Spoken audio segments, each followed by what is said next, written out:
Réplica, señora Adán.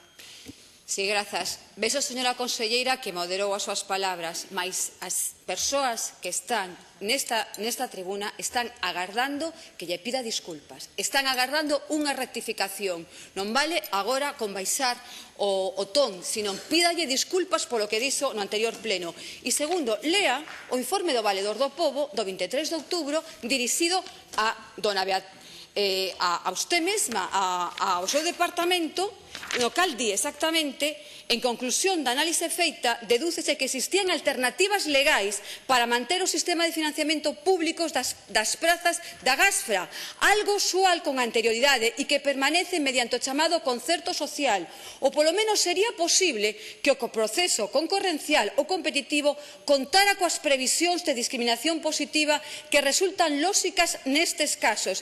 En especial, a vontade dos afectados deberá terse respectado o tido en conta de forma relevante.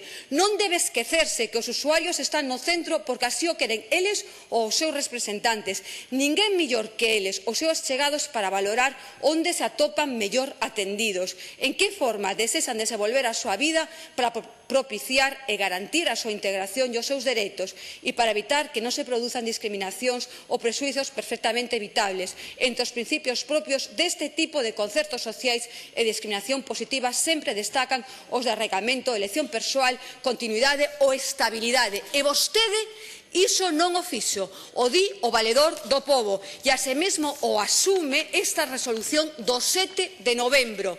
Agora, señora conselleira, debe rectificar. Está paralizado o expediente.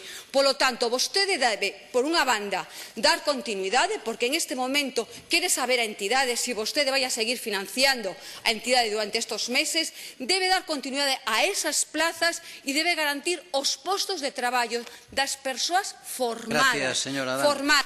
Gracias, señora Adán.